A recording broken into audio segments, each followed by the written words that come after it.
Hey guys welcome to my another blog. তো আজকে আমি নিয়ে চলে এসেছি অপরাজিতা ফুল। অপরাজিতা ফুলটা ভাবছো কি করব, তো চলো দেখি কি করা যায় এটাকে নিয়ে। তো এটার এরকম বৃন্তগুলো কিন্তু খুলে নিয়েছি, ঠিক আছে। আর এখানে এই পাপড়িগুলো আমি এরকমভাবে নিয়ে নিয়েছি। এবার দেখা যাক এগুলো একটু জল দিয়ে ধুয়ে নেব। আমি 2 কাপ জল নিয়ে নিয়েছি। তো 2 কাপ জলে এই পাপড়িগুলো দিয়ে দিলাম। এবার এটা খানিকক্ষণ ফুটতে দেব, ঠিক আছে। আজকে আমরা ব্লু টি খাবো, ওই জন্য তোমাদের সাথে ভাবলাম ভিডিওটা একটু শেয়ার করি। ব্লু টি কিন্তু আমাদের শরীরের জন্য ভীষণভাবে ভালো। হাই ব্লাড প্রেশার, সুগার, তারপর অ্যাংজাইটি বলো, এগুলোর জন্য কিন্তু ভীষণ ভালো। তো এই ব্লু টিটা দেখো আস্তে আস্তে কি সুন্দর কালার ছাড়ছে, দেখো।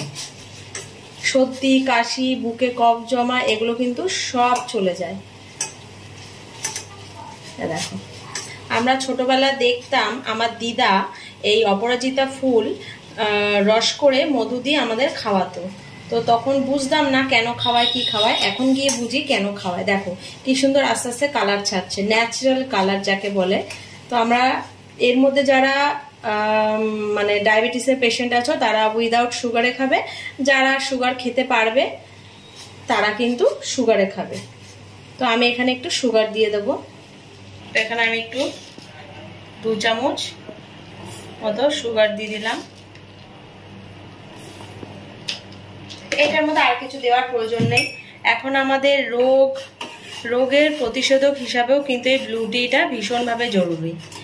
এই অপরাজিতা ফুল বাড়িতে আমি মনে করি গাছ লাগিয়ে তার থেকে ছিঁড়ে নিয়ে, এই আমি যেমন আমার গাছ থেকে এখন ছিঁড়ে নিয়ে এলাম, তো ছিঁড়ে নিয়ে কিন্তু এরমভাবে চা সঙ্গে সঙ্গে করে খেলে ভীষণ ভালো। আমরা বাজারেরটা নিয়ে আসা বা শুকনো অ্যামাজন বা ফ্লিপকার্টে ড্রাই অপরাজিতা ফুলগুলো পাওয়া যায়, তো সেইটার থেকে আমি মনে করব মানে এরকম নেওয়াটা অনেক ভালো, ঠিক আছে। একটা ব্লু কালার চলে এসছে,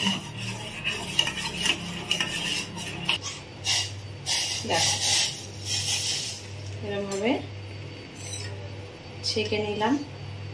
আমার কাচের কাপ নেই, কাচের কাপ থাকলে সুন্দর করে ঢাললে ভালো লাগতো।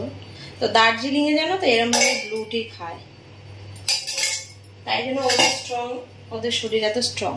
তো চলো আজকের জন্য ভিডিওটা এখানেই শেয়ার করলাম। এটা আমরা দুজনে মিলে খাবো। তো টাটা বাই বাই। যদি আমার ভিডিওটা ভালো লাগে like, comment, subscribe and follow করতে ভুলো না। আজকের জন্য এখানেই বিদায়।